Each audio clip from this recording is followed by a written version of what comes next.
మొత్తం సర్వనాశనం అయిపోయింది ఈ బ్రాంచ్ అని అనుకున్నారు అందరూ. ఈ బ్రాంచ్లో చేరిన వాళ్ళందరూ అవలాగాళ్ళు అనుకున్నారు మరికొందరు. ఈ బ్రాంచ్ కనుమరుగైపోతుందని చెప్పేసి మొత్తం 240 ఇంటేక్ ఉన్నటువంటి దాన్ని ఎక్విప్మెంట్ అని మొత్తాన్ని స్క్రాప్ కింద అమ్మేశారు కాలేజ్ చైర్మన్స్. ఫ్యాకల్టీ మొత్తాన్ని కొంతమంది ఫ్యాకల్టీని అయితే ఘోరంగా ఎగ్జామినేషన్ బ్రాంచ్లోనో లేకపోతే అటెండర్స్ గానో లేకపోతే ఫ్రంట్ ఆఫీస్లోనే వేసేసి అవమానించారు. ఏమనుకుంటున్నారు ఈ బ్రాంచ్ గురించి? It is none other than mechanical engineering B Tech. 2011లో మెకానికల్ ఇంజనీరింగ్ సీట్ దొరకాలన్నట్లయితే 2 నుంచి 3 లక్షల రూపాయలు డొనేషన్ ఉండింది ఆ పీరియడ్లో. అప్పుడు కంప్యూటర్ సైన్స్ ఫీజు ఎంత తెలుసా? కేవలం 35,000 రూపాయలు, 25,000 రూపాయలు ఉండేది ఒక సంవత్సరానికి. ఈవెన్ కంప్యూటర్ సైన్స్ సీట్స్ కూడా 5-6 వేల సీట్లు ఉన్నట్లయితే మెకానికల్ సీట్లు 20,000 వరకు ఉండే. అలా ఒక రాజభోగాన్ని అనుభవించినటువంటి మెకానికల్ ఇండియాలో గ్లోబలైజేషన్ కారణంగా కంప్యూటర్ సైన్స్ ఎదుగుతూ పోయింది, మెకానికల్ సైన్స్ చచ్చిపోతూ జరిగింది. 2012 నుంచి పతనం దిశగా పయనించినటువంటి మెకానికల్ ఇంజనీరింగ్ 2017 వచ్చేసరికి అప్పుడప్పుడే బేసిక్ ఆటోమేషన్ నడవడం అనేది స్టార్ట్ అయిందనమాట. అంటే చాలా కార్ ఇండస్ట్రీస్, చాలా ఇండస్ట్రీస్ కొద్దిగా ఆటోమేషన్ వైపుకి పయనించడం, కొంత రెసిషన్ కూడా ఆ పీరియడ్లో ఉండటం వల్ల చాలా ఉద్యోగాలు మెకానికల్లో పోయినాయి. దాంతో ఆల్రెడీ పతనావస్థలో ఉండి సిఎస్సిలో ఎక్కువ జాబ్స్ వస్తూ ఎక్కువ ప్యాకేజ్ చూస్తున్నటువంటి పేరెంట్స్ కాస్త మెకానికల్ వాళ్ళకి కొంతమందికి ఉద్యోగాలు పోయేసరికి పూర్తిగా ప్యానిక్ అయిపోయేసి మెకానికల్ అనే బ్రాంచ్ని పూర్తి స్థాయిలో పక్కన పెట్టేయడం జరిగింది. పూర్తి స్థాయిలో పక్కన పెట్టేయడం అంటే ఇక వానికి ఏ పర్సంటేజ్ లేకపోతేనో, ఏది 50%, 45% ఉండి బీటెక్లో ఏదో ఒక బ్రాంచ్ ఇవ్వండి సార్, మా వాడికి బీటెక్ ట్యాగ్ కావాలన్న వాళ్ళ కోసమో, లేకపోతే ఇక వానికి చదువు మీద పెద్ద ఇంట్రెస్ట్ లేదు, డిగ్రీ పోయే ఇంట్రెస్ట్ లేదు, అట్లాంటి పిల్లలు, వాడికి ఏదైనా ఐసైట్ ప్రాబ్లం ఉండో, నేను కంప్యూటర్ ముందు కూర్చోలేను అనుకున్నటువంటి వాడు, అసలు వీడి దగ్గర లాజికల్ స్కిల్సే లేవు, వీడు మొద్దు పనికి తప్ప ఎందుకు పనికిరాను అనుకున్నటువంటి వాడు, ఇటువంటి వాళ్ళు 2012 నుంచి 2020 వరకు మెకానికల్ బ్రాంచ్లో చదువుతూ వచ్చారు. ఇది ఈ పరిణామ క్రమం జరిగేసరికి దాదాపు 2019 సంవత్సరం వచ్చేసరికి సిఎస్సి అట్మోస్ట్ పీక్ వెళ్ళింది. 19, 20, 21, 22లో అయితే ఆకాశమే హద్దుగా సిఎస్సి చెలరైపోవటం, అంతే స్థాయిలో మెకానికల్ పతనం అయిపోవడం అనేది జరిగిపోయింది. కాలక్రమంలో భారతదేశ వ్యాప్తంగా తీసుకున్నప్పుడు పట్టుమని 25,000 సీట్స్ కూడా మెకానికల్కి లేకుండా పోయినటువంటి ఒక దౌర్భాగ్యమైనటువంటి పరిస్థితి వచ్చింది.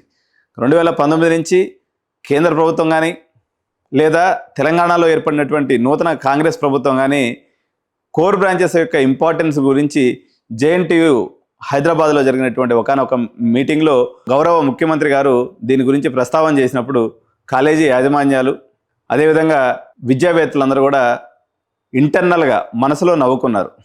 ఈయన చాదస్తం పరాకాష్ఠకి చేరింది, మెకానికల్ ఇంకెందుకు లేస్తుంది, కోర్ బ్రాంచెస్ ఇంకెందుకు లేస్తాయని అనుకున్నారు. మరింత ఉధృతంగా మరికొంతమంది అయితే పర్టికులర్గా కేఎంఐటి లాంటి కాలేజెస్ కానీ లేదా ఇంకా అనేక ఇంజనీరింగ్ కాలేజెస్ ఒక అమీర్పేట్లో సాఫ్ట్వేర్ ట్రైనింగ్ ఇన్స్టిట్యూట్ లాగా పూర్తి స్థాయిలో కోర్ బ్రాంచెస్ మొత్తాన్ని నిర్వీర్యం చేసి ఇంజనీరింగ్ యొక్క ఔన్నత్యాన్ని దెబ్బతీసినటువంటి పరిస్థితి ఉంది. డబ్బులు సంపాదించుకోవటం తప్పు కాదు, ఎందుకంటే అందరూ కాలేజీలు పెట్టుకున్నారు, వాళ్ళు ఇన్వెస్ట్ చేసుకున్నారు, డబ్బులు సంపాదించుకోవచ్చు. కానీ నిర్వీర్యం చేసేసి కొంచెం కూడా సిగ్గు లేకుండా పక్కన ఉన్నటువంటి చైనా దేశం వీళ్ళందరూ ట్రిప్పులకు పోతూ ఉంటారు, పక్క దేశం ఎలా డెవలప్ అవుతుంది, మనం ఏ పరిస్థితిలో ఉన్నాం, ఒక బేసిక్ చిన్న ఎక్విప్మెంట్స్ కూడా చిన్న ఇన్స్ట్రుమెంట్స్ కూడా తయారు చేసుకోలేక మనం పక్క దేశాల మీద ఆధారపడేటువంటి దౌర్భాగ్య పరిస్థితి ఉన్నప్పుడు కూడా దుర్మార్గులైనటువంటి కొంతమంది చైర్మన్స్, ఎందుకు వాళ్ళు ఒక్కరినే దుర్మార్గులు అనాలి, దుర్మార్గులైనటువంటి కొంతమంది పేరెంట్స్ ఆలోచన అనేది లేకుండా, ఎందుకంటే వ్యాపారస్తుడు అమ్ముడు పోయే వస్తువుని పెట్టుకుంటాడు, అది ఆయన దుర్మార్గుడు అన్నా కొంతమంది మంచోళ్ళు. యాక్చువల్గా అది ఒక ఫ్లేవర్ అండి. ఒక ఇంజనీరింగ్ కాలేజీలో అన్ని బ్రాంచ్లు కలిగి ఉండటం అనేది ఇంజనీరింగ్ కాలేజ్ యొక్క ఒక బేసిక్ లక్షణం. ఈ యొక్క బేసిక్ క్యారెక్టర్ మొత్తాన్ని వదిలేసుకొని software training institutes in Ameerpet లాగా నడుస్తున్నటువంటి ఇంజనీరింగ్ కాలేజెస్ మొత్తానికి చెంపపెట్టు లాంటి రోజు 2026 సంవత్సరం. విచిత్రం ఏంటంటే దాదాపు టాప్ 10 ఇంజనీరింగ్ కాలేజెస్లో, తెలంగాణలోని టాప్ 10 ఇంజనీరింగ్ కాలేజెస్లో అన్నిటికన్నా మొట్టమొదటిసారిగా వైండప్ అంటే నో వేకెన్సీ బోర్డు తగిలించుకునేటువంటి పరిస్థితిలోకి వచ్చినటువంటి బ్రాంచి ఈరోజు మెకానికల్ ఇంజనీరింగ్. ఏం మార్పు జరిగింది? 2022, 2023, 2024, 2025 సంవత్సరాలలో దగ్గర 4,000, 4,500 మెకానికల్ సీట్స్ ఉంటే 1000 నుంచి 1,200 సీట్లు మాత్రమే నిండినాయి. అంటే 1/3 ఆఫ్ ది సీట్స్ మాత్రం నిండి రిమైనింగ్ సీట్స్ అన్నీ కౌన్సిలింగ్లో ఫ్రీగా సీట్ ఇస్తామన్నా తీసుకునేవాళ్ళు లేక ఆగిపోయినటువంటి మెకానికల్ ఇంజనీరింగ్, తద్వారా 120 ఉన్నటువంటి సీట్స్ కాస్త 30 లేదా మ్యాక్సిమం ఇంటేక్ 60కి మించినటువంటి మెజారిటీ ఆఫ్ ది సిచ్యువేషన్స్లో మెకానికల్ సీట్స్ అయితే పూర్తిగా నిండుకోవడం జరిగింది. ఏంటి ఈ మార్పుకి కారణం? సిఎస్సి ఎత్తిపోయింది, సిఎస్సి నిలకడగా ఉండకపోవచ్చు, ఆర్టిఫిషియల్ ఇంటెలిజెన్స్ సాఫ్ట్వేర్ ఉద్యోగాలని మింగేయచ్చు, ఆల్రెడీ మనం స్థిరమైనటువంటి జీవితాన్ని గడుపుతూ ఉన్నాం, మనకెందుకు ఈ రొచ్చులో దిగి నా కొడుకునో కూతురునో ఈ యొక్క వాలటైల్ జాబ్ మార్కెట్లోకి ఎందుకు పంపించాలా అని ఆలోచన శక్తి కలిగినటువంటి చాలామంది పేరెంట్స్ ఈరోజు మెకానికల్ వైపు మొగ్గు చూపుతున్నటువంటి పరిస్థితి ఉంది. అండ్ ఒక ఆసక్తికరమైన నేను విషయం మీకు చెప్పాలనుకుంటున్నాను ఈరోజు. అదేంటి అంటే, బై నేచురల్గా మగపిల్లల్లో టెస్టోస్టిరాన్ అనే ఒక హార్మోన్ ఉంటుంది. ఈ హార్మోన్ ఉన్నటువంటి ఎవరైనా కానీ ఏం చేస్తారంటే ఏదో దాన్ని పగలగొట్టడం, ఏదో దాన్ని ఇప్పదీయటం, ఏదో దాన్ని రిపేర్ చేయటం, ఇది వాళ్ళ యొక్క స్వాభావిక లక్షణం. దానికి అంటే ఒక మగపిల్లవాడికి రియల్గా వాడు ఎంజాయ్ చేస్తూ జాబ్ చేయాలనుకున్నట్లయితే అది మెకానికల్ ఇంజనీరింగ్ బ్రాంచ్లో వాడు నిజమైనటువంటి ఆ ఎంజాయ్మెంట్ని పొందగలుగుతాడు. జనరల్గా మీరు గమనించినట్లయితే ఎంబీబీఎస్ లాంటి ఉద్యోగాల్లో ఎంబీబీఎస్లో చూసినట్లయితే ఈరోజు నీట్ రాసేటువంటి ఆస్పిరెంట్స్లో 70 to 80% అమ్మాయిలు ఎందుకు ఉంటారండి? ఎందుకంటే వాళ్ళు కంపారిటివ్లీ మగపిల్లల కన్నా డాక్టర్ వృత్తిని చాలా బాగా చేయగలరు. ఎందుకంటే వాళ్ళకి ఆ పేషెన్స్ లెవెల్స్ ఉంటాయి. అంటే స్త్రీకి ఓపిక ఎక్కువ, ఆ ఓపిక మెడికల్ వృత్తిలో చాలా అత్యంత అవసరం కాబట్టి న్యాచురల్గానే వాళ్ళు ఎక్కువ మంది మెడికల్కి వెళ్తారు. ఈ మెకానికల్ పనిచేసే వాళ్ళకి, లేకపోతే రిపేర్ పనిచేసే వాళ్ళకి, లేకపోతే ఎయిర్క్రాఫ్ట్ మెయింటెనెన్స్ ఇంజనీరింగ్ చేసేవాడికి వీళ్ళకి పెద్దగా పేషెన్స్ ఉండదు. జనరల్గానే మగవాళ్ళు వల్నరబుల్గా ఉంటారు, కొంచెం అటు ఇటుగా అగ్రెసివ్గా కూడా ఉంటూ ఉంటారు. ఇటువంటి పిల్లలందరినీ కూడా తీసుకెళ్ళేసి వాడు నాకు వద్దు మొర్రో కంప్యూటర్ సైన్స్ అన్నా సరే బలవంతంగా మీరు అందరూ అరే ప్యాకేజ్ రాదురా, ప్యాకేజ్ లేకపోతే ఎందుకు రా, నీ బతుకు వేస్ట్ అయిపోద్దని తీసుకెళ్ళేసి కంప్యూటర్ సైన్స్ ఇంజనీరింగ్లో వేసినటువంటి పేరెంట్స్ అందరూ కాకపోయినా అంతకుముందు 1%గా ఉన్నటువంటి ఇంక్లినేషన్ మెకానికల్ దాదాపు ఫేవరబుల్నెస్ 20%కి పెరిగింది.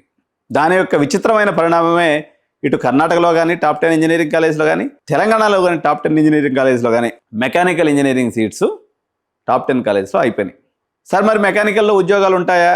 ఎస్, 2012తో పోల్చినప్పుడు మెకానికల్లో అప్పుడు 2012లో 5-6 ఉద్యోగాలు ఉంటే ఇప్పుడు ఒక ఉద్యోగమే ఉంది. కానీ చదివినటువంటి వాళ్ళ సంఖ్య ఎంత ఉంది? ఒకటే ఉంది. అంటే చదువుకున్నటువంటి ఈరోజు మీరు గమనించండి, హైదరాబాద్ మార్కెట్లో నేను మెకానికల్ చదివి ఖాళీగా ఉన్నాను అనే ఏ విద్యార్థి కూడా లేడు. కానీ కంప్యూటర్ సైన్స్ చదివినోడు ఎంతమంది ఖాళీగా ఉన్నారు చేయమంటే మీకు కొన్ని లక్షల చేతులు ఒకసారి పైకెత్తేటువంటి పరిస్థితి ఉంది. సార్ మెకానికల్ చదివితే 25,000 ఉద్యోగం వస్తుంది కదా, మరి కంప్యూటర్ సైన్స్లో నీకు ఉద్యోగం రాకపోతే అమీర్పేటలో అడక తినాల్సి వస్తుంది కదా. ఇప్పుడు వాడికి 25,000 వస్తుంది, వాడు తర్వాత నిదానంగా నిమ్మలంగా ఏదో వర్క్ నేర్చుకుంటాడు, వాడికి నచ్చిన పనిలో చేసుకుంటూ ఉంటాడు. 25,000, 30,000, 50,000 చేసుకునే కొంది జీతం పెరుగుతుంది. అన్ఎంప్లాయిడ్ అయిపోవటం కన్నా మెకానికల్ తీసుకోవడం మంచిదే కదా. మరో అపాయం ఏంటంటే మా తరం అంటే 40s, 50sలో ఉన్నటువంటి వాళ్ళకి ఒకప్పుడు మెకానికల్ ఇంజనీరింగ్ అనేది one of the toughest subject. ఒక కాలేజీలో మెకానికల్ ఇంజనీరింగ్ ప్రొఫెసర్ చెప్పాలంటే కూడా చాలా టాలెంట్ ఉండాలన్నమాట. సిఎస్సి అంటే ఎవడైనా చెప్పేస్తారు, దాంట్లో ఏం పెద్ద కష్టం ఉండదని అని అంటారు. కానీ మెకానికల్ని చాలా టఫ్ సబ్జెక్ట్ కింద ట్రీట్ చేసేవాళ్ళు. అప్పుడు పేరెంట్స్ ఆ అపోహను పెట్టుకొని కూడా అరే ఈయన నా కొడుకు అంతగానో చదవలేడులే, ఈయన ఏదో ఒక సిఎస్సి బ్రాంచ్లో వేసుకుంటే అటో ఇటో చదువుకొని ఏదో ఆ జావా C++ నేర్చుకుని ఉద్యోగం తెచ్చుకుంటాడు, ఈ మెకానికల్ చదివితే అంత కష్టమైన సబ్జెక్ట్ లేక ఈడు ఎగరగొట్టేసుకుని బ్యాక్లాగ్స్ మొత్త వేసుకుంటాడని చేర్పించేవాళ్ళు కాదు. మా ఏజ్ గ్రూప్లో ఉన్నటువంటి పేరెంట్స్ అందరికీ నేను ఒకటే మాట చెప్తున్నా, మెకానికల్ ఎప్పుడైతే చచ్చిపోయిందో 240 ఉన్నటువంటి ఇంజనీరింగ్ కాలేజెస్లో నుంచి 30 ఇంటేక్ వచ్చేసిందో గవర్నమెంట్ ఆఫ్ ఇండియా కానీ గవర్నమెంట్ ఆఫ్ తెలంగాణ కానీ సిలబస్ అనేది అప్పటి నుంచి ఇప్పటికి అదే టఫ్నెస్ ఉందండి. కానీ ఇప్పుడు అన్ని అటానమస్ కాలేజెస్లో అయిపోయినాయి, మెకానికల్ చేరేవాడే లేడు, ఉన్నదే అంతా 45%, 50%, లక్ష ర్యాంకర్స్. వాళ్ళ మీద వీళ్ళ ప్రతాపం చూపిస్తే ఎవడో పాస్ కాడు. ప్రభుత్వం ఏం చెప్తుందంటే ఈరోజు మేక్ ఇన్ ఇండియా అని భారత ప్రభుత్వం గగ్గోలు పెడుతుంటే మెకానికల్లో టఫ్ అయిన క్వశ్చన్స్ ఇచ్చి పాస్ చేసుకొని ఆ బ్రాంచ్ని క్లోజ్ చేసుకోవాలని ఏ కాలేజీ యాజమాన్యం కానీ ఏ హెచ్ఓడి కానీ భావించడు. ఎందుకంటే క్వశ్చన్ పేపర్స్ ఇచ్చేది హెచ్ఓడినే, సిలబస్ చెప్పేది హెచ్ఓడినే.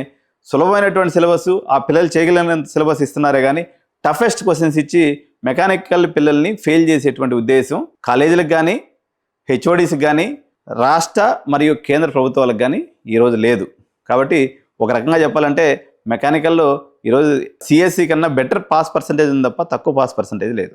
సార్ మరి సిఎస్సి లాగా ఉన్నంత ప్రమాణాలకు మనం వెళ్ళొచ్చా అంటే డెఫినెట్గా ఈరోజు అవకాశం ఉందండి. ఎందుకంటే ఎప్పుడైనా మీరు గుర్తుపెట్టుకోవాల్సింది ఏంటంటే ఒక మెకానికల్ చదివినటువంటి విద్యార్థి over a period of 35 years of అతని యొక్క ప్రొఫెషనల్ జర్నీలో ఒక పెద్ద కంపెనీకి, అంటే ఒక 10,000 మంది ఉండేటువంటి మ్యానుఫ్యాక్చరింగ్ కంపెనీకి ఒక CEO అవ్వగలడు.